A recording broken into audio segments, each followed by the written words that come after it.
નમસ્કાર વિદ્યાર્થી મિત્રો, વૈદેહી લર્નિંગમાં આપનું હાર્દિક સ્વાગત છે। તો ભાઈ આજે આપણે ધોરણ 12 ભૌતિક જ્ઞાન વિષયની અંદર વિદ્યુત ભાર અને તેના ક્ષેત્રો બેટા એ ચેપ્ટરનો અભ્યાસ કરવાના છીએ। તો ભાઈ સરસ મજાનું આપણું પહેલું ચેપ્ટર છે, ઠીક है। શરૂઆત કહાનીથી બેટા કરીશું આપણે કે વિદ્યુત ભાર એટલે શું બેટા। આપણે સમજ કોની મેળવવાની, સૌ પ્રથમ ચેપ્ટરનું જે ટાઇટલ છે એની આપણે સમજ મેળવીશું। એ સમજ શું મેળવીશું કે વિદ્યુત ભાર એટલે શું। चलो तो बेटा कहानी ने આપણે આગળ વધારીએ। સરસ મજાની તમારે પેન અને નોટ લઈને બેસી જવાનું છે।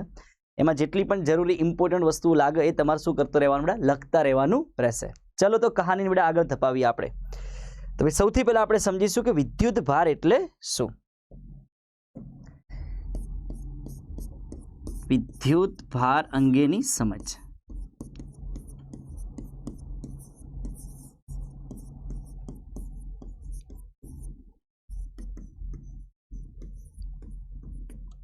चलो बेटा तो આપણે બધા જાણીએ છીએ કે દુનિયામાં જેટલા પણ પદાર્થ રહેલા હોય એ દરેક પદાર્થ પાસે શું હોય, તો દુનિયામાં બેટા ગમે તે પદાર્થ હોય દરેક પદાર્થ પાસે એક દળ હોવાનું। શું હોવાનું ભાઈ? દળ હોવાનું। દરેક પદાર્થનું પોતાનું એક દળ હોય ને હોય। દળની આપણે વ્યાખ્યા ના આપી શકીએ, દળની માત્ર આપણે શું આપી શકીએ બેટા? સમજ આપી શકીએ। કેમ? કેમ કે દળ એ પદાર્થનો એક આંતરિક ગુણધર્મ, ઠીક है।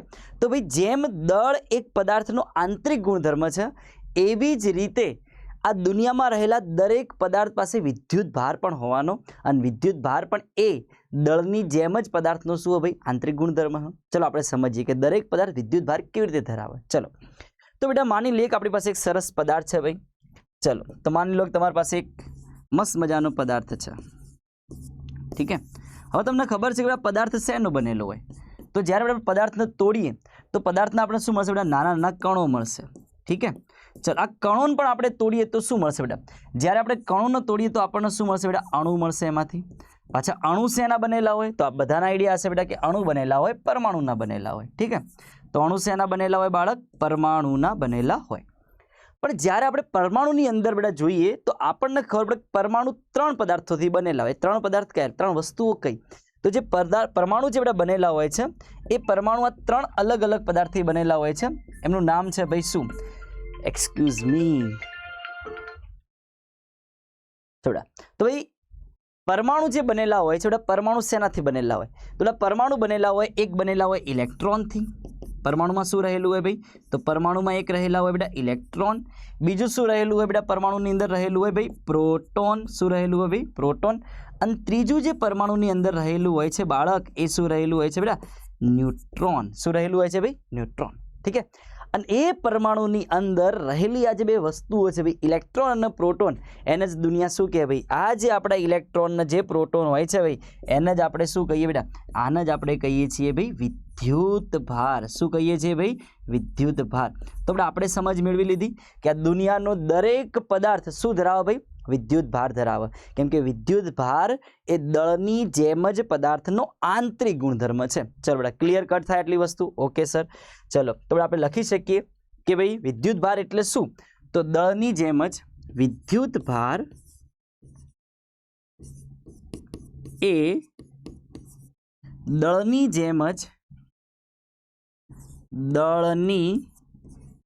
जेम ज पदार्थनो आंतरिक गुणधर्म है।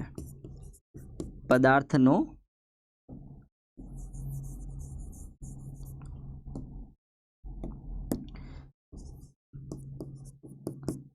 आंतरिक गुणधर्म है।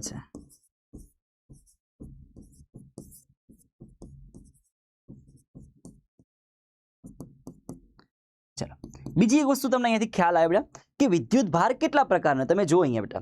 तो आपने अहींया केटला विद्युत भार मळ्या तमे जोई शको। अहींया तो विद्युत भार आपने बे मळे। एक विद्युत भार कयो भाई? इलेक्ट्रॉन वाळो अने एक कयो छे भाई? प्रोटॉन वाळो।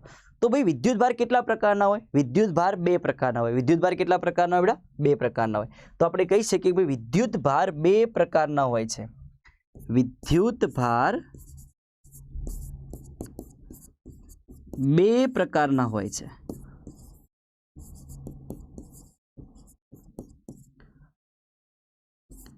तो एमां जे बे प्रकार होय छे बेटा ए बे प्रकार कया कया? तो एमां जे एक प्रकार होय छे एने आपणे कहीए छीए भाई धन विद्युत भार અને જે બીજો જે પ્રકાર હોય છે એને આપણે શું કહીએ છીએ બેટા ઋણ વિદ્યુતભાર અને આ જે ધન વિદ્યુત ભારિત જે બેટા છે એના આપણે ધન વિદ્યુતભારના આજે આપણે શેના નામે ઓળખીએ ભાઈ તો ભાઈ ધન વિદ્યુતભારના આજે આપણે પ્રોટોનના નામે ઓળખીએ શેના નામે ઓળખીએ છીએ બાળક પ્રોટોનના નામે અને પ્રોટોનના આપણે દર્શાવીશું P+ આનો મતલબ કે પ્રોટોન જે છે ધન વિદ્યુતભાર હોય છે અને જે ઋણ વિદ્યુતભાર છે ભાઈ એના આજે આપણે શેના નામે ઓળખીએ છીએ બેટા તો ઇલેક્ટ્રોનના નામે ઓળખીએ શેના નામે ઇલેક્ટ્રોન અને ઇલેક્ટ્રોનનો E અને ઋણ વિદ્યુતભારિત હોય છે એટલે આપણે શું લખીએ છીએ ભાઈ E- લખીએ છીએ રેડી છે તો ભાઈ વિદ્યુતભાર કેટલા પ્રકારના હોય છે 2 પ્રકારના હોય બીજી વસ્તુ આ વિદ્યુતભારો જે છે બેટા એક ધન હોય છે અને એક ઋણ તો ધન અને ઋણ નામ આપનાર વૈજ્ઞાનિક કોણ હતા ભાઈ કોને આવું નામ આપ્યું કે વિદ્યુતભારોને એકને ધન વિદ્યુતભાર કહી દો અને એકને ઋણ વિદ્યુતભાર કહી દો તો વિદ્યુતભારોનો ધન અને ઋણ આપનાર જે વૈજ્ઞાનિકનું નામ હતું ભાઈ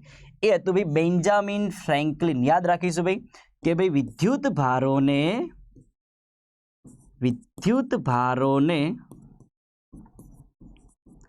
ધન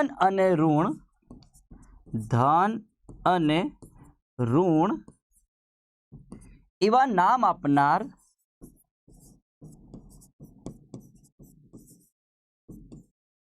વૈજ્ઞાનિક કોણ હતા બેટા તો ભાઈ આપણે યાદ રાખીશું જે વૈજ્ઞાનિક હતા એ કોણ હતા આપણા તો આપણે એમનું નામ ખબર બધા યાદ રાખો હમણાં બોર્ડમાં પૂછાઈ જાય કે ભાઈ વિદ્યુતભારોને ધન અને ઋણ એવા નામ આપનાર વૈજ્ઞાનિકનું નામ શું તો આપણે કહીશું બેન્જામિન ફ્રેન્કલિન શું કહીશું બેટા બેન્જામિન ફ્રેન્કલિન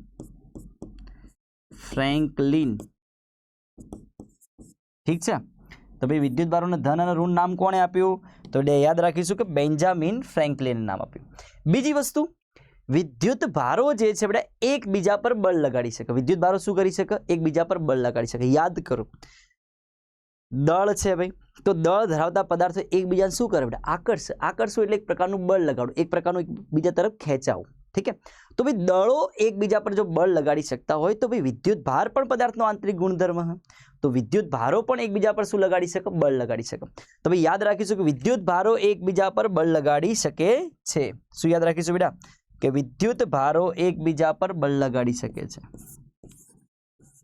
વિદ્યુતભારો એકબીજા પર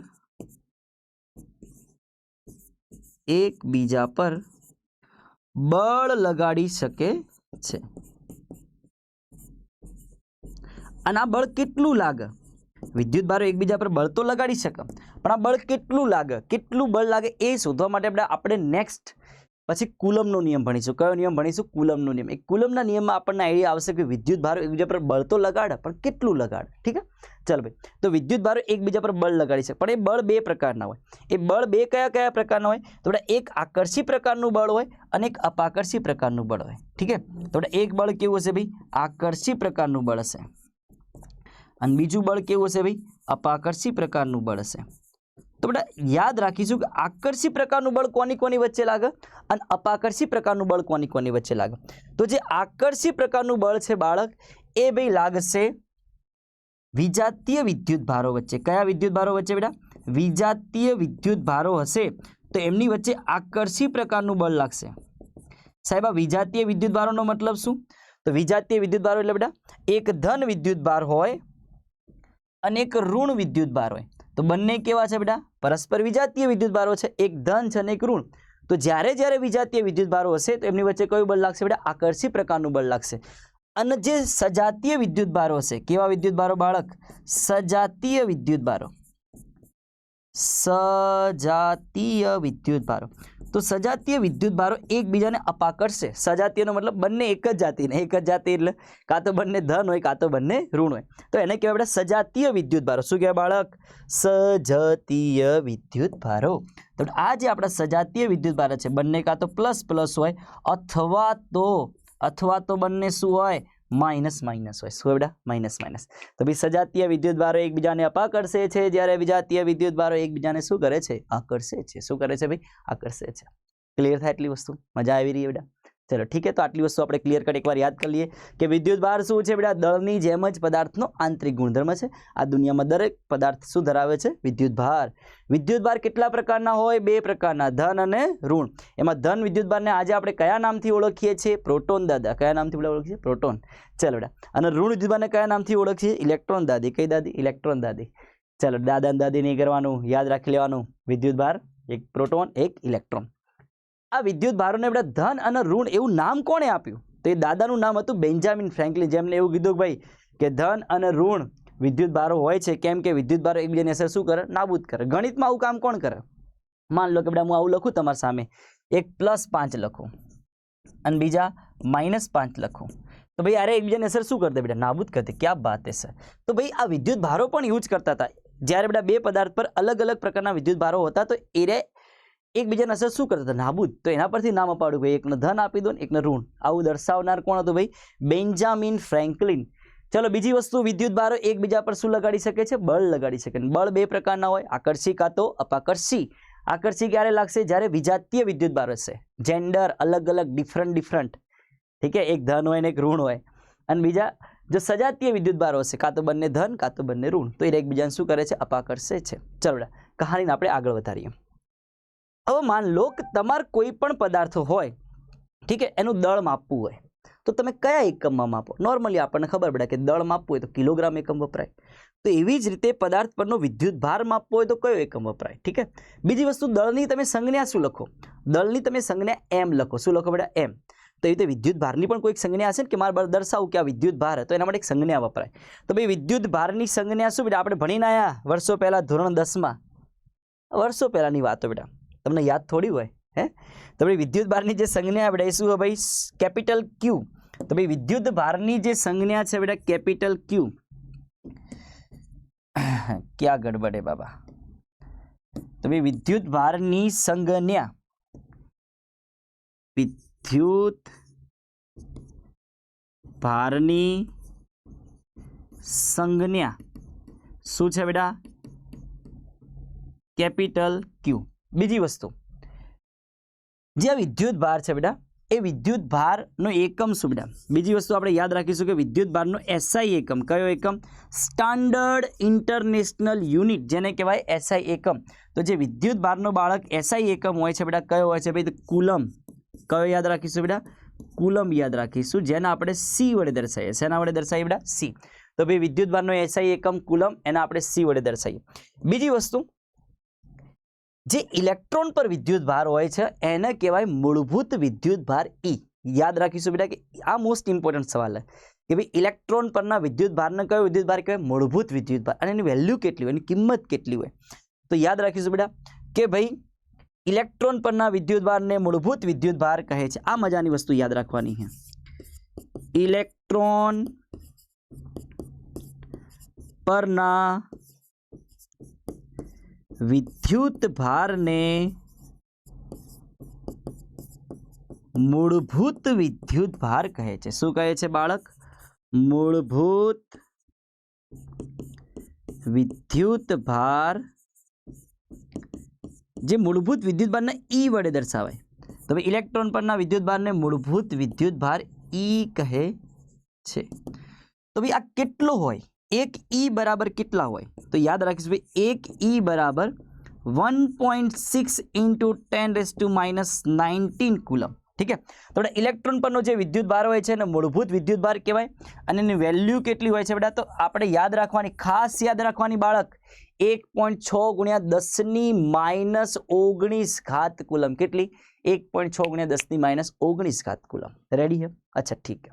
બીજી વસ્તુ, તો સાહેબ આપણે વિદ્યુત ભાર માપ્યો કઈ રીતે.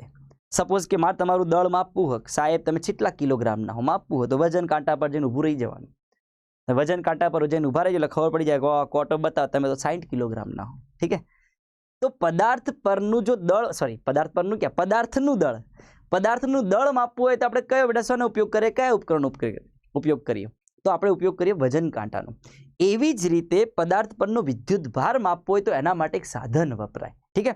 તો ભાઈ વિદ્યુત ભાર માપવાના સાધનનું નામ એ બોર્ડમાં લોટ્સ ઓફ ટાઈમ પૂછાઈ ગયું, એને યાદ રાખવાનું કે ભાઈ પદાર્થ પરનો વિદ્યુત ભાર માપવાના સાધનનું નામ ઇલેક્ટ્રોસ્કોપ હોય છે. શું હોય છે ભાઈ? ઇલેક્ટ્રોસ્કોપ. ઠીક છે, તો યાદ રાખીશું પદાર્થ પરનો વિદ્યુત ભાર માપવાના સાધનનું નામ. શું ભાઈ?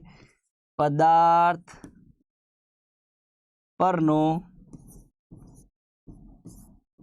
વિદ્યુત ભાર માપવાના સાધનનું નામ. સાધન એટલે ઉપકરણનું નામ શું હોય છે બેટા? તો આપણે એને યાદ રાખીશું ઇલેક્ટ્રોસ્કોપ. શું યાદ રાખીશું બાળક? ઇલેક્ટ્રોસ્કોપ. કોઈ તમને પૂછે કે તમારે ભાઈ પદાર્થ પરનો વિદ્યુત ભાર માપવો છે તો તમે કયા સાધનનો ઉપયોગ કરશો? તો તમે બેટા ઉપયોગ કરશો ઇલેક્ટ્રોસ્કોપનો. કોનો ઉપયોગ કરશો બેટા? ઇલેક્ટ્રોસ્કોપ. હવે ઇલેક્ટ્રોસ્કોપનું ગુજરાતીમાં એક સરસ મજાનું નામ છે બેટા. આ જે ઇલેક્ટ્રોસ્કોપ હોય છે એનું ગુજરાતીમાં શું નામ હોય સાહેબ? તો નામ હોય છે એનું બાળક વિદ્યુત દર્શક યંત્ર. પદાર્થ પરનો વિદ્યુત ભાર બતાવનારું સાધન એટલે એને કહેવાય ગુજરાતીમાં શું કહેવાય? વિદ્યુત દર્શક યંત્ર. શું કહેવાય ને ઇન ગુજરાતી?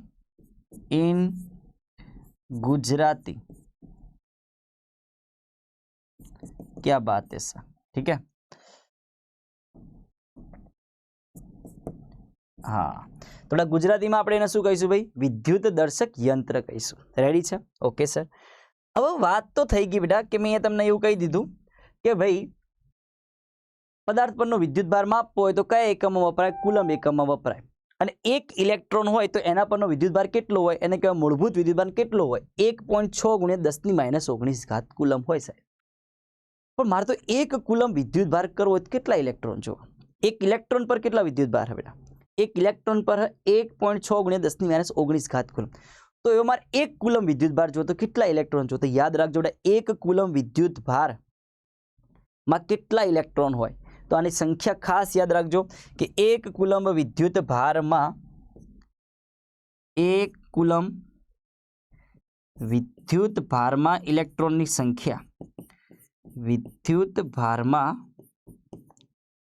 ઇલેક્ટ્રોનની સંખ્યા તો ઇલેક્ટ્રોનની સંખ્યા કેટલી હોય? તો અંદાજિત જે સંખ્યા છે આપણી એ હોય છે 6.25 ગુણ્યા 10⁸ ઇલેક્ટ્રોન. ઠીક છે, યાદ રહેશે બેટા કે ભાઈ તમારી પાસે એક કુલમ વિદ્યુત ભાર હોય તો એક કુલમ વિદ્યુત ભારમાં કેટલા ઇલેક્ટ્રોન હોય? તો યાદ રહેશે બેટા કે એક કુલમ વિદ્યુત ભારની અંદર સાહેબ હોય છે ભાઈ કેટલા ઇલેક્ટ્રોન હોય છે? તો હોય છે 6.25 ગુણ્યા 10⁸ ઇલેક્ટ્રોન. તો વિચારો 10⁸ ઇલેક્ટ્રોન. આટલા બધા ઇલેક્ટ્રોન ભેગા થાય તાણ આપણે એક કુલમ વિદ્યુત ભાર ભેગું કરી શકીએ. તો ભાઈ આપણે એક કુલમ તો મેળ જ ના આવે. તો આપણે શું કરીએ ભાઈ? એના નાના એકમો વાપરીએ. તો નાના એકમો કયા બેટા? તો આ તમારે યાદ રાખવું ભાઈ વિદ્યુત ભાર માપવા માટે કયા નાના એકમો વપરાય? તો ભાઈ વિદ્યુત ભાર માપવાના નાના એકમો. વિદ્યુત ભાર માપવાના નાના એકમો કયા હોય છે સાહેબ? વિદ્યુત ભાર માપવાના નાના એકમો. ચલો તો બાળક બેટા આપણે યાદ રાખીશું. પહેલો એક એકમ છે બેટા સરસ મજાનો એકમ, તમારું દિલ ખુશ થઈ જાય એવો એકમ છે જેને આપણે કહીશું માઇક્રોકુલમ. શું કહીશું બાળક? માઇક્રોકુલમ્બ. તો લખાય કેવી રીતે એને? માઇક્રોકુલમ. આ જે બેટા સંજ્ઞા લખી છે એ મેં સંજ્ઞા લખી છે મ્યુ. કઈ સંજ્ઞા છે બેટા? મ્યુ. એમ અને યુનું કોમ્બિનેશન પણ એને વંચાઈશું માઇક્રોકુલમ. અને માઇક્રો એટલે કેટલું થાય બેટા? તો યાદ રહેશે ભાઈ માઇક્રો એટલે 10⁻6 કુલમ. પૂર્વગો ભણતા હતા બેટા કેમિસ્ટ્રીમાં, હે ને? ત્યારે આપણે આ શીખ્યા હશું કે ભાઈ માઇક્રો કુલમ એટલે કેટલું થાય? 10⁻6 કુલમ. નેક્સ્ટ બેટા એનો જે બીજો એકમ હોય છે ભાઈ નાનો એકમ એ હોય છે નેનો કુલમ. કેવો ભાઈ? Nano coulomb. હવે જે નેનો કુલમ હોય એ કેટલો બેટા? તો નેનો એટલે સ્મોલ NC એટલે નેનો કુલમ. અને નેનો કુલમ એટલે કેટલું થાય? તો 10⁻9 કુલમ. રેડી છે બેટા? યાદ રહેશે ભાઈ કે ભાઈ વિદ્યુત ભાર માપવાના નાના એકમો કયા? તો બેટા એક હોય માઇક્રો કુલમ અને એક કયો બેટા? Nano coulomb. ચલો બીજી વસ્તુ જે આપણે બધા વાત કરી, શું વાત કરી સાહેબ, કે આ જે વિદ્યુત ભારો છે, એક મિનિટ, ચલો ભાઈ, આ જે વિદ્યુત ભાર, 1 કુલમ વિદ્યુત ભારમાં ઇલેક્ટ્રોનની સંખ્યા કેટલી? તો n બરાબર 6.25 × 1018 ઇલેક્ટ્રોન. પણ સાહેબ મારે કોઈ પદાર્થ પરનો વિદ્યુત ભાર શોધવો હોય તો હું કેવી રીતે શોધું? તો એના માટે એક વસ્તુ કરવાની બેટા, ચાલો હું તને શીખવાડું કે પદાર્થ પરનો વિદ્યુત ભાર શોધવો હોય તો આપણે કેવી રીતે શોધી શકીએ. ચલો નેક્સ્ટ કહાની બેટા. ભાઈ તો પદાર્થ પરનો વિદ્યુત ભાર શોધવાનું સૂત્ર એ હું તને કરાવી દઉં. અહીંયા પદાર્થ પરનો વિદ્યુત ભાર શોધવાનું, આ યાદ રાખજો બેટા, આ ખાસ પૂછાય બોર્ડની અંદર. વિદ્યુત ભાર શોધવાનું સૂત્ર.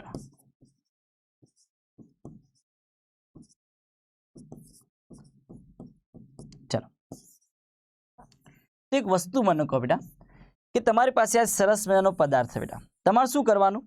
તમારે કોઈ પણ પદાર્થ પરનો વિદ્યુત ભાર શોધવો હોય તો સૌથી પહેલા આના ઉપરના પ્રોટોનની સંખ્યા ગણ નાખવાની. કોની સંખ્યા ગણ નાખવાની બેટા? પ્રોટોન. તો ચલો માન લો કે આ પદાર્થ પર n1 પ્રોટોન છે. કેટલા પ્રોટોન છે ભાઈ? n1. ઠીક છે. તો કુલ n1 પ્રોટોન, એક પ્રોટોન પરનો વિદ્યુત ભાર કેટલો હોય? તો બેટા એરો પ્લસ ઈમાં આવે એટલે 1.6 × 10⁻19 ઘાત. તો બેટા n1 પ્રોટોનનો વિદ્યુત ભાર કેટલો થઈ જાય? n1e. કેટલો થઈ જાય ભાઈ? n1e. આ તમારો કયો વિદ્યુત ભાર થયો? પ્રોટોનના લીધે વિદ્યુત ભાર થયો. Q બરાબર n1, કેમ કે પ્રોટોન પરનો વિદ્યુત ભાર ધન હોય. ઠીક છે. એ કેટલો હોય? 1.6 × 10⁻19 ઘાત કુલંબ જ હોય. ઇલેક્ટ્રોન પરના વિદ્યુત ભારનો મૂળભૂત વિદ્યુત ભાર કહેવાય અને એ કેટલો હોય? E બરાબર 1.6 × 10⁻19 ઘાત કુલંબ. પણ ખાલી હીરો શેમાં હોય બેટા? માઇનસમાં હોય. શેમાં હોય બાળક? માઇનસમાં હોય. ઠીક છે. ચલો આપણે શું કીધું? આ પદાર્થ પર n1 પ્રોટોન, એક પ્રોટોનનો વિદ્યુત ભાર E, તો એ n1 નો કેટલો? n1e. અને માની લો કે આની ઉપર n2 ઇલેક્ટ્રોન છે. શું છે બાળક? તો ભાઈ n2 ઇલેક્ટ્રોન છે. ઓકે. તો ભાઈ ઇલેક્ટ્રોનનો વિદ્યુત ભાર માઇનસમાં હોય, 1.6 × 10⁻19 ઘાત કુલંબ ખરી, પણ માઇનસમાં.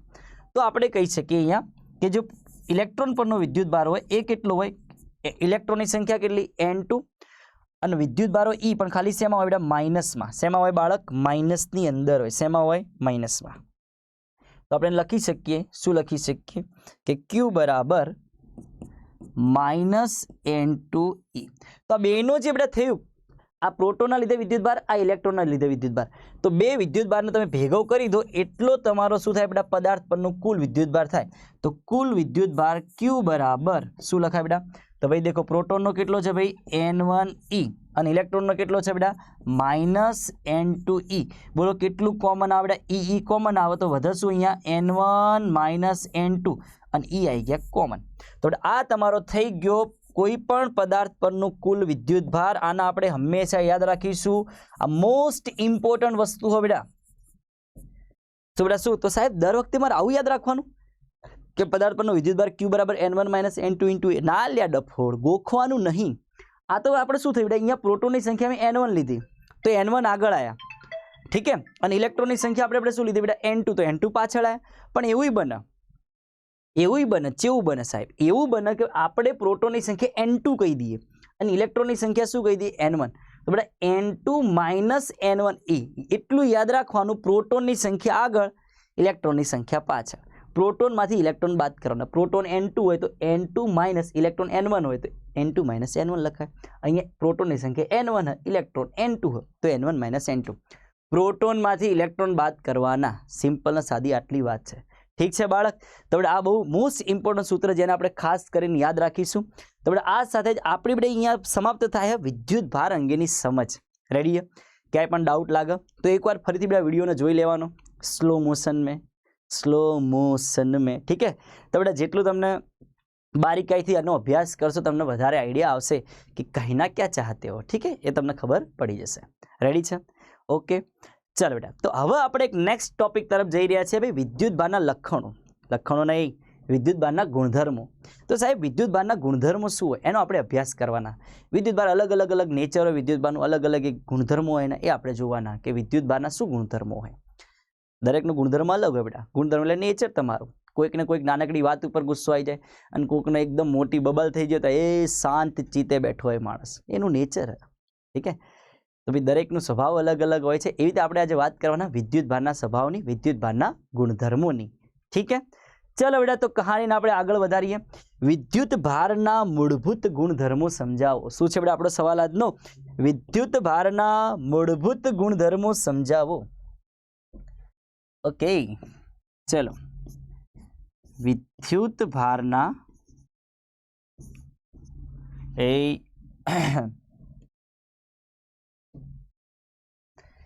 વિદ્યુત ભારના મૂળભૂત ગુણધર્મો.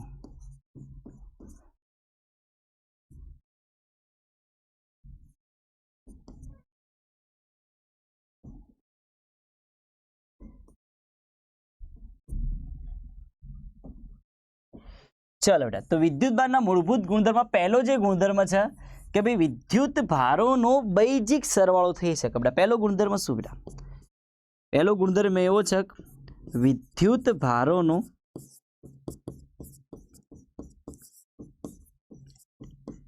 બૈજિક સરવાળો થાય છે. બૈજિક સરવાળો થાય છે. આ સાહેબ બૈજિક સરવાળોનો મતલબ શું બેટા? તો હું તમને સમજાવું કે માન લો તમારી પાસે એક સરસ મજાનું તંત્ર છે બેટા. તંત્રનો મતલબ શું પાછો કે સાહેબ આ તંત્ર એટલે શું બેટા? તો તંત્ર એટલે બહુ બધા પદાર્થોનો સમૂહ. તંત્ર એટલે શું ભાઈ? બહુ બધા પદાર્થોનો સમૂહ, એને કહેવાય તંત્ર. માન લો કે આ ભાઈ રૂમ છે આપણો સરસ મજાનો. તો રૂમમાં શું છે બેટા? આ રૂમમાં એક સરસ મજાનો કેમેરો છે જે આપણો વિડીયો રેકોર્ડ કરી રહ્યો છે. એક આ સ્માર્ટ બોર્ડ જેની ઉપર આપણે ભણી રહ્યા છીએ. સરસ મજાની લાઇટો છે, બહુ બધી અલગ અલગ લાઇટો છે જેનાથી આ બધું પ્રકાશિત ઝગમગ ઝગમગ થઈ રહ્યું છે. ઠીક, અહીંયા રિમોટ પડ્યો, મોબાઈલ પડ્યો છે, બોટલ પડી છે, ઘણું બધું વસ્તુઓ છે. તો ભાઈ આ જે રૂમ છે બેટા એમાં બહુ બધા પદાર્થો છે. તો બહુ બધા પદાર્થો ભેગા થાય એટલે શું બને? એક તંત્ર બને. તો ચલો બાળકો બેટા આપણે વાત કરી રહ્યા છીએ ભાઈ વિદ્યુત ભારોનો શું કરી શકે બેટા? બૈજિક સરવાળો. એમાં મેં તમને હાલ જ ચર્ચા કરી, સરસ મજાની ચર્ચા શું કરી બેટા? આપણે એવું કીધું કે ભાઈ તમારી પાસે તંત્ર એટલે શું? જેમાં બહુ બધા પદાર્થો રહેલા હોય એને શું કહેવાય? સરસ મજાનું એક તંત્ર કહેવાશે. ઠીક છે, તો બેટા તંત્ર એટલે બહુ બધા પદાર્થો. માન લો કે તમારી પાસે અહીંયા બહુ બધા પદાર્થો, આપણે બહુ બધા પદાર્થો લઈ લઈએ. ચલો બાળક તમને ગમે એવા પદાર્થો લઈ લઈએ. અહીંયા ચલો એક આ પદાર્થ છે, ઠીક છે, અહીંયા એક બીજો પદાર્થ છે, અહીંયા એક ત્રીજો પદાર્થ છે, અહીંયા એક ચોથો પદાર્થ છે, અહીંયા એક પાંચમો પદાર્થ છે. બહુ બધા પદાર્થોનો સમૂહ બેટા એટલે એ તંત્ર બની ગયું. હવે પદાર્થો પર અલગ અલગ પ્રકારનો વિદ્યુત ભાર છે ભાઈ. આના પર +4 કુલમ વિદ્યુત ભાર, કુલમમાં સમજી લેજો બેટા. આના પર છે +2 કુલમ વિદ્યુત ભાર, આના પર છે -6 કુલમ વિદ્યુત ભાર, આના પર +8 કુલમ વિદ્યુત ભાર, આના પર +9 કુલમ વિદ્યુત ભાર છે અને આના પર છે બેટા -3 કુલમ વિદ્યુત ભાર છે. તો આખા તંત્રનો કુલ વિદ્યુત ભાર કેટલો બેટા? તો આખા તંત્રનો કુલ વિદ્યુત ભાર કેટલો? તો પદાર્થ પર જે વિદ્યુત ભાર એ બધાનો શું કરી દેવાનો બેટા? બૈજિક સરવાળો. બૈજિકનો મતલબ જે ધન એને ધન ગણવાના, જે ઋણ એને ઋણ ગણવાના. તો માન લો કે બેટા પદાર્થ પર n વિદ્યુત ભાર હોય તો પહેલો વિદ્યુત ભાર Q1 પ્લસ બીજો વિદ્યુત ભાર Q2 પ્લસ ત્રીજો વિદ્યુત ભાર Q3. એવું કરતા કરતા કરતા કરતા કરતા તમારી પાસે જેટલા પણ પદાર્થો હોય એ દરેક પદાર્થ પરના વિદ્યુત ભારનો આપણે શું કરી દેવાનો બેટા? સરવાળો. એટલે આપણને કુલ વિદ્યુત ભાર મળી જાય. ચલો પહેલો કેટલો છે બેટા આપણી જોડે? તો જે પહેલો વિદ્યુત ભાર છે આપણે લઈ લઈએ બેટા. જે પ્લસ હોય એને પ્લસ ગણીશું, જે માઇનસ હોય એને માઇનસ ગણીશું. તો આ -6 કુલમ છે. ચલો બેટા આ છે આપણી જોડે -6 કુલમ. પ્લસ બીજો વિદ્યુત ભાર કેટલો છે બેટા? +2 કુલમ. ત્રીજો વિદ્યુત ભાર કેટલો છે ભાઈ? તો ભાઈ છે 4 કુલમ પ્લસમાં હો બેટા. પછી કેટલો વિદ્યુત ભાર છે આપણી જોડે? તો -3 કુલમ છે. પછી કેટલો વિદ્યુત ભાર છે આપણી જોડે? +8 કુલમ છે. પછી કેટલો વિદ્યુત ભાર છે આપણી જોડે બેટા? 9 કુલમ છે પ્લસમાં. ઠીક છે, તો ભાઈ અહીંયા કુલ વિદ્યુત ભાર કેટલો? આ બધાના બૈજિક સરવાળો જેટલો. જે ધન હોય ને ધન ગણો, જે ઋણ હોય ને ઋણ ગણો. ચલો બેટા તો દેખો 8 ને 9 17, 17 - 3 તો કેટલા થાય ભાઈ? 14. બોલો 14 ને 4 18, 18 ને 2 કેટલા થાય? 20, 20 - 6 એટલે કુલ કેટલો થયો બેટા? 14 કુલમ વિદ્યુત ભાર થયો. ને એ શેમાં આવે બેટા? પ્લસમાં. તો એ જે કુલ વિદ્યુત ભાર લાયા એ કુલ વિદ્યુત ભાર કેવી રીતે લાવ્યા બેટા? આ દરેક વિદ્યુત ભારનો બૈજિક સરવાળો કરીને લાયા. તો આપણે કહી શકીએ ભાઈ વિદ્યુત ભારનો શું થઈ શકે છે ભાઈ? બૈજિક સરવાળો થઈ શકે છે. તો આનો સરસ મજાનો પહેલો ગુણધર્મ છે બેટા. બીજો ગુણધર્મ એવો છે, કેવો છે સાહેબ? એવો છે કે ભાઈ અલગ કરેલા તંત્રનો કુલ વિદ્યુત ભાર અચળ રહે છે. ક્યા બાત હે સર? અલગ કરેલા તંત્રનો કુલ વિદ્યુત ભાર અચળ રહે છે. આ એનો બીજો ગુણધર્મ બેટા. તો આનો મતલબ શું સાહેબ? અલગ કરેલા તંત્રનો જે કુલ વિદ્યુત ભાર છે એ કુલ વિદ્યુત ભાર અચળ રહેવાનો મતલબ શું? પહેલા આપણે સમજીએ અલગ કરેલું તંત્ર એટલે શું. અલગ કરેલું તંત્ર એટલે કે જેને બીજા કોઈ તંત્ર સાથે લેવા દેવા નથી, એને શું કહેવાય? અલગ કરેલું તંત્ર. ઉદાહરણ તરીકે જો આ રૂમ છે, આ રૂમમાં એક સરસ મજાની એસી ચાલી રહી છે 20 ડિગ્રી સેલ્સિયસ પર. તો ભાઈ એ આ રૂમને ઠંડો કરી રહી છે, બાજુવાળા રૂમમાં જઈને કોઈ લેવા દેવા જ નહીં, સમજાય? બાજુવાળા રૂમમાં કોઈ એની ઠંડક બાજુવાળા રૂમમાં નહીં જવાની. તો એક અલગ કરેલું તંત્ર થઈ ગયું કે એની સાથે જે પણ ક્રિયાઓ થઈ રહી અંદર રૂમમાં એ રૂમ સાથે જ લેવા દેવા, બાજુવાળા સાથે કોઈ લેવા દેવા નહીં. તો એને કહેવાય એક અલગ કરેલું તંત્ર. તો ભાઈ અલગ કરેલા તંત્રનો કુલ વિદ્યુતભાર અચળ રહે. માન લો કોઈ અલગ કરેલું તંત્ર છે, એમાં બહુ બધા પદાર્થો, બેટા આ બધા પદાર્થો છે, પણ એ પદાર્થોનો અહીંયા કુલ વિદ્યુતભાર કેટલો થયો? ભાઈ 14 કુલમ થયો. હા, તો હવે પદાર્થો એકબીજા સાથે અથડાય, અથડાવાથી શું થાય ખબર? વિદ્યુત ભારોની આપલે થાય. આપલે થાય એટલે માન લો કે બેટા આની પર જે 6 કુલમ હોય માઇનસ, અથડામણ બાદ બની એક આની પર પ્લસ 4 કુલમ થઈ ગયું હોય, આની પર પ્લસ 8 કુલમ થઈ ગયું, બધું ચેન્જ થઈ જાય. અથડામણ બાદ વિદ્યુત ભાર દરેક પદાર્થ પર અલગ અલગ થાય, કેમ કે વિદ્યુત ભારોની શું થાય? આપલે થાય. અથડામણ દરમિયાન એક પદાર્થ બીજા પદાર્થને શું આપો? ભાઈ વિદ્યુત ભાર આપો. તો એ વિદ્યુત ભારો બેટા આપલે ગમે એટલી થાય, પણ એ જો અલગ કરેલું તંત્ર હશે તો એનો કુલ વિદ્યુત ભાર જે પહેલા હતો એટલો જ વિદ્યુત ભાર અથડામણ બાદ પણ રહેશે. એને શું કહેવાય ભાઈ? કે અલગ કરેલા તંત્રનો કુલ વિદ્યુત ભાર શું રહે બેટા? અચળ રહે. આ આપણે ઉદાહરણથી સમજીએ. ચલો ઠીક છે. માન લો કે તમારી પાસે એક સરસ મજાનું બેટા એક બોક્સ છે. ચલો એ બોક્સની અંદર આપણે વિદ્યુત ભારો ભરી દઈએ. આ બોક્સ લઈ લીધું આપણે, એને સરસ મજાનું કલર કોડિંગ કરી દઈએ. ઠીક છે. આ શાબાશ સર. ચલો આને કોપી બનાવી દઈએ એક સરસ મજાની બીજી બાજુમાં. હા, હવે આ જે બેટા આ જે વસ્તુ છે ભાઈ અથડામણ પહેલાની છે. આ જે કામ થશે અથડામણ પહેલા ના હીરો જે છે ભાઈ અથડામણ બાદ એ હીરો. હા ચલો ઓકે. ચલો તો આના અંદર આપણે આ એક તંત્ર, ભાઈ તંત્રમાં અલગ અલગ પદાર્થો આપી દઈએ. આપણે સરસ મજાના પદાર્થ આપી દઈએ. આના 3 પદાર્થ લઈએ, વધારે પદાર્થ લેવા નથી. આ 3 પદાર્થ લીધા બેટા. ચલો એના પર અલગ અલગ પ્રકારનો વિદ્યુત ભાર આપી દઉં. આના પર આપી દીધો મેં +7 કુલમ, આના પર આપી દીધો +9 કુલમ અને આના પર આપી દીધું -4 કુલમ. ઠીક છે. 3 વિદ્યુત ભારો એના 3 પદાર્થો, એના પર અલગ અલગ વિદ્યુત ભાર. તો અહીંયા નેટ વિદ્યુત ભાર કેટલો, નેટ ચાર્જ કેટલો, કુલ વિદ્યુત ભાર કેટલો? ચલો જુઓ બેટા. તો 9 × 7 = 16, માંથી 4 જાય તો +12 કુલમ વિદ્યુત ભાર છે. હવે આયરા શું કરે બેટા?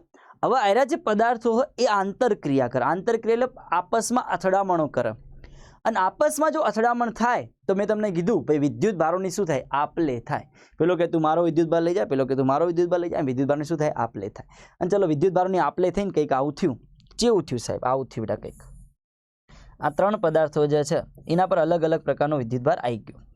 તો માન લો કે આયરો જે પદાર્થ છે ભાઈ, હા આયરો જે પદાર્થ એની પર માન લો કે +5 કુલમ વિદ્યુત ભાર આવી ગયો. કેટલો વિદ્યુત ભાર આવી ગયો બેટા? +5 કુલમ. ચલ આની પર +5 કુલમ આવી ગયો, આની પર આવી ગયો -3 કુલમ. તો સવાલ એ થાય કે આની પર કેટલો વિદ્યુત ભાર હશે? મેં તમને કહી દીધું બેટા ગમે તેવી અથડામણ થાય પદાર્થ પરનો કુલ વિદ્યુત ભાર ના બદલાવો જોઈએ.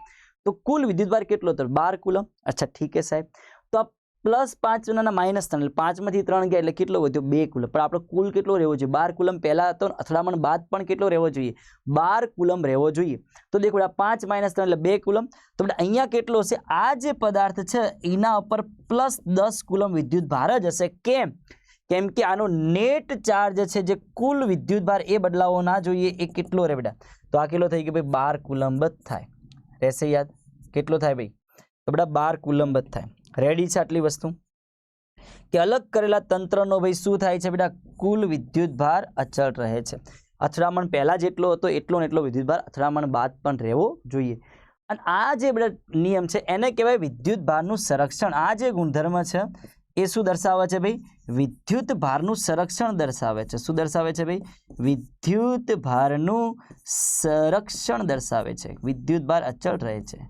તો બેટા વિદ્યુત ભારનું સંરક્ષણ એટલે શું ભાઈ? તો યાદ રાખીશું કે વિદ્યુત ભાર ઉત્પન્ન નથી કરી શકાતો કે વિદ્યુત ભાર નાશ નથી કરી શકાતો. વિદ્યુત ભાર માત્ર એક પદાર્થ પરથી બીજા પદાર્થ પર સ્થાનાંતરિત થાય. રેડી બેટા? ઠીક છે. તો આને કહેવાય વિદ્યુત ભારનું સંરક્ષણ. આને આપણે આ રીતે પણ લખી શકીએ અલગ કરેલા તંત્રનો કુલ વિદ્યુત ભાર અચળ રહે. કોઈ છોકરાને આવું ના ગમે તો બેટા એ એવું લખી શકે. કેવું લખી શકે? જો હું તમને બતાવું. વિદ્યુત ભારનું સંરક્ષણ બેટા આવું કહેવાય. વિદ્યુત ભારનું સંરક્ષણ. કોનું સંરક્ષણ ભાઈ? વિદ્યુત ભારનું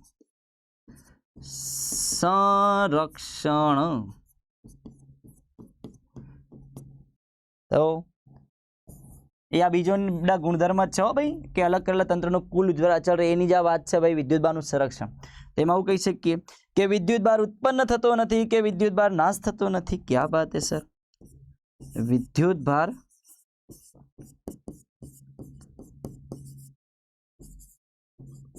ઉત્પન્ન ના કરી શકાય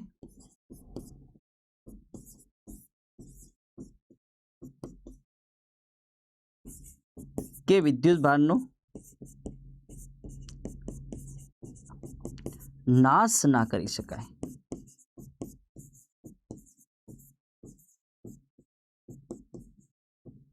વિદ્યુતભાર માત્ર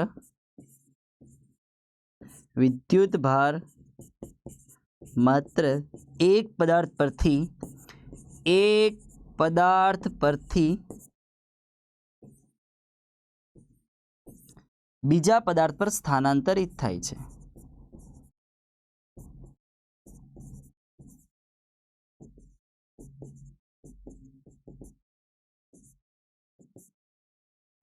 ઠીક છે થોડા બીજો ગુણધર્મ હતો ઠીક છે વિદ્યુતભારનો નાશ થતો નથી કે વિદ્યુતભાર ઉત્પન્ન થતો નથી વિદ્યુતભારનું માત્ર એક પદાર્થ પરથી બીજા પદાર્થ પર શું થાય બેટા સ્થાનાંતર થાય ક્લિયર આટલી વસ્તુ ઓકે સર ચલો ખબર પડી ગઈ હવે બેટા આપણે વધી રહ્યા છીએ આગળ ત્રીજા ગુણધર્મ તરફ જે સૌથી ઇમ્પોર્ટન્ટ ગુણધર્મ છે જેને કહેવાય વિદ્યુતભારનું ક્વોન્ટમીકરણ શું કહેવાય ભાઈ વિદ્યુતભારનું ક્વોન્ટમીકરણ તો સરસ બેટા કહાની છે ભાઈ વિદ્યુતભારના ક્વોન્ટમીકરણની તમારું દિલ ખુશ થઈ જાય એવી કહાની છે બેટા તો બેટા હવે આપણે ત્રીજો ગુણધર્મ ભણવાના છીએ એ ત્રીજા ગુણધર્મનું નામ છે ભાઈ વિદ્યુતભારનું ક્વોન્ટમીકરણ વિદ્યુતભારનું ક્વોન્ટમીકરણ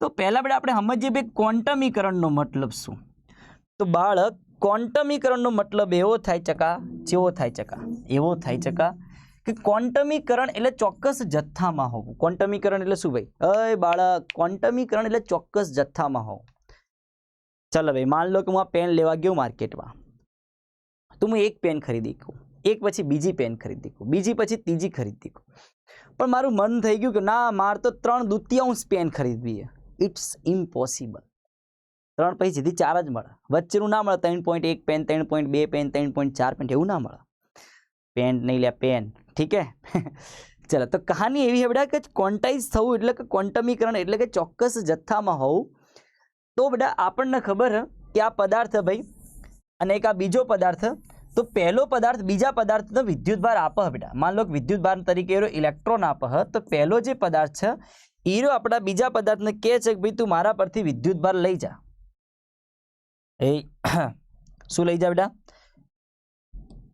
विद्युतभार लई जा तो ये विद्युतभार लई जैसे पहलो पदार्थ बीजा पदार्थ पर तो पहला का तो एक इलेक्ट्रॉन जाए एक पछी पेलो कहे जा लई जा जो बीजो इलेक्ट्रॉन लई जा बीजा पछी केलो कहे भाई त्रीजो इलेक्ट्रॉन लई जा पछी चौथो इलेक्ट्रॉन लई जा पछी पांचमो इलेक्ट्रॉन लई जा पण एवं ना थाय कि एक इलेक्ट्रॉन पछी पेला मन थई गयुं बदलाई गयुं ना साहेब मार तो 1.1 इलेक्ट्रॉन लई जाओ पेलो ना पाड़ दे ए चल निकल पहली फुर्सत में निकल पेलो के ना चल 2 तो लई जाऊं पछी 2.5 इलेक्ट्रॉन लई जाओ ना पॉसिबल ज नहीं एक लई गयो पछी 2 इलेक्ट्रॉन 2 पछी 3 3 पछी 4 4 पछी 5 तो अहींया जो ચોક્કસ જથ્થામાં જઈ રહ્યો બેટા વિદ્યુતભાર ચોક્કસ જથ્થામાં કેમ કે એક ઇલેક્ટ્રોન જાય એટલે કેટલો વિદ્યુતભાર ગયો કે આના પર ઋણ વિદ્યુતભાર આવ્યો બેટા આર ઇલેક્ટ્રોન મેળવી રહ્યો એ બાળક આ તો ખબર પડે ને જે ઇલેક્ટ્રોન મેળવે ઋણ વિદ્યુતભારિત થાય છે જે ઇલેક્ટ્રોન ગુમાવે છે ધન વિદ્યુતભારિત થાય છે क्या बात है सर तो જ્યારે બેટા આને એક ઇલેક્ટ્રોન મેળવ્યો હશે તો આના પર વિદ્યુતભાર કેટલો આવ્યો છે તો એક ઇલેક્ટ્રોનનો વિદ્યુતભાર સાહેબ કેટલો થાય तो एक इलेक्ट्रॉन विद्युतभार आपने खबर है 1.6 × 10⁻19 घात कूलम ऋण ठीक है साहब 2 इलेक्ट्रॉन आओ तो कितलो विद्युतभार आओ तो साहब 2 इलेक्ट्रॉन જ્યારે આવે તો 1 નો 1.6 તો 2 નો ડબલ 3.2 × 10⁻19 કુલમ સાહેબ 3 ઇલેક્ટ્રોન આવે તો એટલે 3 ગણો વિદ્યુતભાર કેટલો ભાઈ તો બેટા 16 * 48 4.8 × 10⁻19 घात कूलम ठीक है तो भाई पदार्थ पर बेटा विद्युतभार आ रीते વધતો જાય ચોક્કસ જથ્થામાં વધતો જાય ठीक है आने क्या विद्युतभारનું ક્વોન્ટમીકરણ 1.6 × 10⁻19 કુલમ વિદ્યુતભાર પછી કોણ આવે 3.2 × 10⁻19 ઘાત કુલમ જ આવે એની પછીનો વચ્ચેનો પોસિબલ નહીં વચ્ચે એટલે કે સાહેબ 1.6 પછી સીધું મારતો કે 1.7 કુલમ વિદ્યુતભાર જો તો નહીં પોસિબલ કેમ કે એક ઇલેક્ટ્રોન જાય પછી બીજો ઇલેક્ટ્રોન જાય, પછી ત્રીજો ઇલેક્ટ્રોન જાય, અને દરેક ઇલેક્ટ્રોન કેટલો વિદ્યુતભાર લઈને જવાનો? 1.6 × 10⁻19 ઘાત કુલમ લઈને જવાનો જ છે. તો 2 ઇલેક્ટ્રોન જાય તો ડબલ લઈને જાય, 3 ઇલેક્ટ્રોન જાય તો 3 ગણો. હવે 4 ઇલેક્ટ્રોન જાય તો ભાઈ તો 16 × 64 -6.4 × 10⁻19 ઘાત કુલમ. તો આના પર ઋણ વિદ્યુતભાર આવી રહ્યો, તો સેમ બેટા આવો જ વિદ્યુતભાર આના પર આવતો હશે, પણ આ શેમાં આવતો હશે? આના પર પ્લસમાં આવતો હશે. 1.6 × 10⁻19 ઘાત કુલમ. પછી બેટા બીજો ઇલેક્ટ્રોન જતો રહ્યો તો આના પર પ્લસમાં આવી ગયો, 3.2 × 10⁻19 ઘાત કુલમ. પછી ત્રીજો ઇલેક્ટ્રોન જતો રહ્યો તો કેટલો આવડે? આના પર આવી ગયો પ્લસ 4.8 × 10⁻19 ઘાત કુલમ. તો જે વિદ્યુતભાર આવી રહ્યો બેટા ચોક્કસ જથ્થામાં આવી રહ્યો. ઠીક છે, તો આપણને ખબર હે કે ભાઈ જે પદાર્થ પરનો જે કુલ વિદ્યુતભાર હોય એ જે મૂળભૂત વિદ્યુતભાર આપણો ઈ હતો, કેટલો હતો ભાઈ? 1.6 × 10⁻19 ઘાત કુલમ. એના પૂર્ણાંક ગુણાંકમાં ચાલે, પૂર્ણાંક ગુણાંકમાં ચાલે. એટલે 1 ઇલેક્ટ્રોન જાય તો 1 વડે ગુણવાના, 2 ઇલેક્ટ્રોન જાય તો 2 વડે ગુણવાના, 3 ઇલેક્ટ્રોન જાય તો 3 વડે ગુણવાના, 4 ઇલેક્ટ્રોન જાય તો 4 વડે ગુણવાના. ઋણમાંય ગુણીએ કોણ, ધનમાંય ગુણીએ કોણ, એટલે પૂર્ણાંક સંખ્યામાં ઋણે આવે ધને આવે. તો પદાર્થ પરનો જે કુલ વિદ્યુતભાર હોય યાદ રહેશે ભાઈ, આને કહેવાય વિદ્યુતભારનું ક્વોન્ટમીકરણ. જે આપણને પદાર્થ પરનો કુલ વિદ્યુતભાર માપીને આપે બેટા, કે પદાર્થ પરનો કુલ વિદ્યુતભાર, પદાર્થ પરનો કુલ વિદ્યુતભાર મૂળભૂત વિદ્યુતભાર ઈના મૂળભૂત વિદ્યુતભાર ઈના પૂર્ણાંક ગુણાંકમાં હોય છે. શેમાં હોય છે ભાઈ? પૂર્ણાંક ગુણાંકમાં હોય છે. તો આને કહેવાય વિદ્યુતભારનું ક્વોન્ટમીકરણ. તો પદાર્થ પરનો કુલ વિદ્યુતભાર Q એ મૂળભૂત વિદ્યુતભાર E ના પૂર્ણાંક ગુણાંકમાં. હવે પ્લસ પણ હોઈ શકે માઇનસ, કેમ કે જો બેટા ઇલેક્ટ્રોન હશે બેટા, આને ઇલેક્ટ્રોન મેળવ્યા તો એના માટે ઋણ હોય, પણ આને ઇલેક્ટ્રોન ગુમાયા તો એના પર માટે ધન હોય. તો પ્લસ ઓર માઇનસ Q બરાબર N લખાય. ઠીક છે, અને આના પરથી જ આપણે પેલું લાયા હતા શું બેટા, કે પ્રોટોનની સંખ્યા હોય તો N2 કે જે હોય લે આપણે N2 કહીએ તો N2, પ્રોટોનની સંખ્યા N1 કહીએ તો N1. માન લો કે હું પ્રોટોનને N1 કહી દઉં, N2 કહી દઉં આ વખતે, ચલો તમારે ખુશ થઈ જાય. તો પ્રોટોનની સંખ્યા N2 ને ઇલેક્ટ્રોનની સંખ્યા N1, તો પ્રોટોનની સંખ્યા માઇનસ ઇલેક્ટ્રોનની સંખ્યા ગુણ્યા શું કરી દેવાના? E. તો આપણને પદાર્થ પરનો કુલ વિદ્યુતભાર આ રીતે પણ મળી શકે છે. ઠીક છે બેટા, યાદ રહેશે. તો આને કહેવાય વિદ્યુતભારનું ક્વોન્ટમીકરણ. આપણે ખાલી આટલું યાદ રાખવાનું, પદાર્થ પરનો જે કુલ વિદ્યુતભાર કેટલો હોય તો સાહેબ મૂળભૂત વિદ્યુતભાર E ના પૂર્ણાંક ગુણાંકમાં હોય તો Q બરાબર આપણે લખી શકીએ મૂળભૂત વિદ્યુતભાર E અને પૂર્ણાંક સંખ્યા N એ પ્લસમાં પણ હોય પણ માઇનસમાં પણ હોય. રેડી છે બેટા? ચલો ઠીક છે, આ મોસ્ટ ઇમ્પોર્ટન્ટ સવાલ છે આપણી માટે. ચલો ભાઈ આગળ વધીએ આપણે. આના સૂત્ર તો યાદ રહેવું જોઈએ ભાઈ. પ્રોટોનની સંખ્યા જે હોય એમાંથી ઇલેક્ટ્રોનની સંખ્યા બાદ કરીને ગુણ્યા E કરી દો એટલે પદાર્થ પરનો કુલ વિદ્યુતભાર મળી જાય. રેડી છે બાળક? અમુક વાર એવું બને લે પદાર્થ પર પ્રોટોન નહીં હોય ને ઇલેક્ટ્રોન નહીં હોય, આની પર એકલા ઇલેક્ટ્રોન હતો એ રીતે ગણવાનું, આની પર એકલા પ્રોટોન હતો એ રીતે ગણવાનું. પણ પ્રોટોન ઇલેક્ટ્રોન બે ભેગું હોય તો હલો બ્લર નહીં. ઓકે, થોડું બ્લર થયું છે, ઠીક થઈ જશે હાલ જ. Just a minute, hold, focused and clear.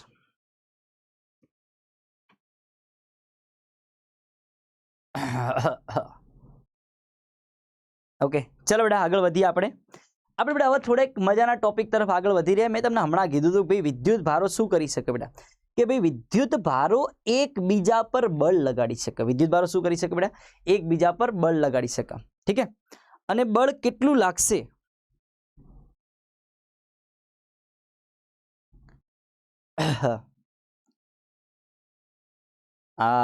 Blur नहीं होने का बच्चे. चलो तो भाई विद्युत भारो एकबीजा पर શું લગાડી શકે બેટા? બળ લગાડી શકે. અને બળ કેટલું લાગશે એ માટે એક દાદાએ નિયમ આપ્યો. એ દાદાનું નામ શું હતું? કુલમ દાદા. એ દાદાએ એવું કીધું કે વિદ્યુત ભારો એકબીજા પર આટલું બળ લગાડી શકે. કેટલું લગાડી શકે એના માટે આપણે સરસ મજાનો એક નિયમ ભણવાના છે જેને આપણે કહીશું બેટા કુલમનો નિયમ. શું કહીશું બેટા? કુલમનો નિયમ. પણ આપણે આજે એનું અદિશ સ્વરૂપ ભણીશું અને નેક્સ્ટ લેક્ચરની અંદર આપણે એનું સદિશ સ્વરૂપ ભણીશું. તો આપણે બેટા વાત કરીશું પહેલા કુલમના નિયમનું અદિશ સ્વરૂપ સમજાવો. ઓકે, મોસ્ટ ઇમ્પોર્ટન્ટ સવાલ है बेटा, બોર્ડની અંદર પૂછાતો સવાલ है કે ભાઈ કુલમના નિયમનું અદિશ નિરૂપણ સમજાવો. તો આપણે આ રીતે વાત કરીશું. કુલમનો નિયમ શાના માટે? પહેલા તો વિદ્યુત ભારો એકબીજા પર બળ લગાડ અને બળ કેટલું લગાડ એના માટેનો નિયમ છે બેટા. તો બાળક દેખી લે ભાઈ, કુલમના નિયમનું અદિશ નિરૂપણ ચર્ચો. કુલમના નિયમનું અદિશ નિરૂપણ ચર્ચો.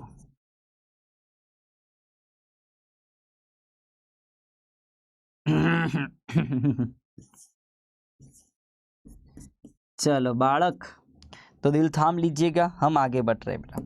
तो मैं તમને કીધું બેટા કુલમનો નિયમ શાના માટે છે કે ભાઈ વિદ્યુત ભારો એકબીજા પર બળ લગાડી શકે એના માટે છે। તો માની લો કે તમારા પાસે અહીંયા બેટા વિદ્યુત ભારો છે સરસ મજાના। ચલો ભાઈ આ તમારો છે બેટા એક Q1 વિદ્યુત ભાર, क्या बात है सर।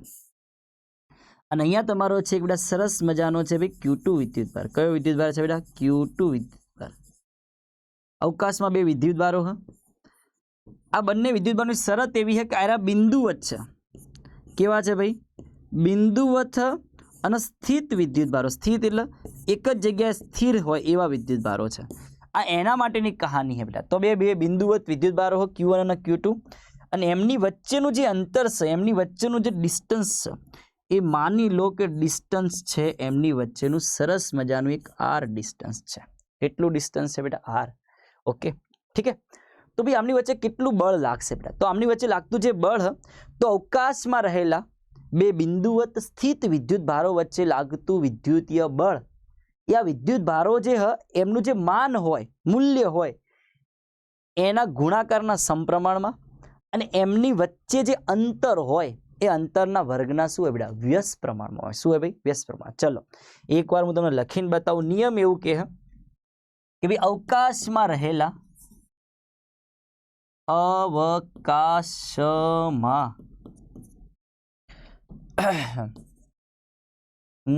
खुल जा सिम सिम। अवकाशમાં રહેલા બિંદુવત સ્થિત વિદ્યુત ભારો, બિંદુવત સ્થિત વિદ્યુત ભારો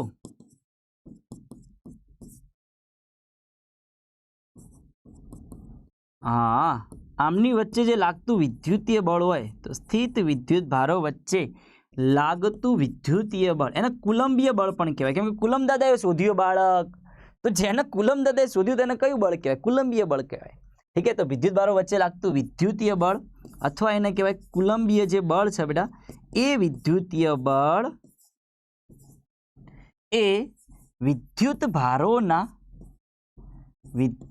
भारोना मानना गुणाकारना समप्रमाणमां, विद्युत भारोना मानना गुणाकारना समप्रमाणमां अने तेमनी वच्चेना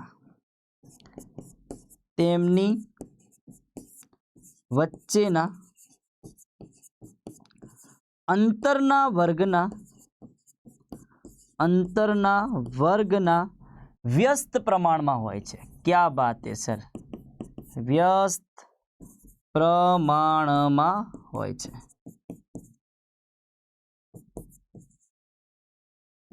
सिंपल ने सादी बात शू साहेब? सिंपल ने सादी केटली मोटी कहानी, એટલે કશું મોટી કહાની નહીં કે ભાઈ અવકાશમાં બે બિંદુઓ સ્થિત વિદ્યુત ભાર રહેલા હોય, એમની વચ્ચે કેટલું બળ લાગે?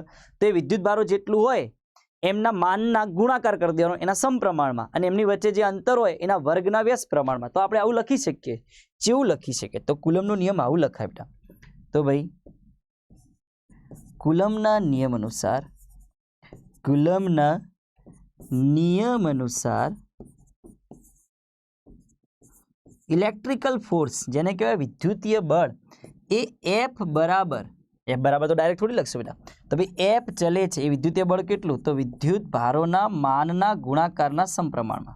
आ विद्युत भारो जे बेटा विद्युत भार प्लस पण होय माइनस पण आपणे एनुं मान लईने खाली धन लेवाना। ठीक है, एमना मानना गुणाकारना समप्रमाणमां एमनी वच्चेना अंतरना वर्गना व्यस्त प्रमाणमां। शुं वात छे साहेब? आटली इजी वात? हाँ तो बेटा અને આ ચલે છે નિશાન दूर करीए એટલે આપણે અચળાંક તરીકે કે મૂકીએ। તો બેટા આપણે આવું લખી શકીએ। કેવું લખી શકીએ સાહેબ? તો આવું લખાય બેટા। તો F બરાબર વિદ્યુતીય બળ F બરાબર ચલે છે નિશાન दूर કરીને અચળાંક તરીકે બેટા કે મૂક્યો। કે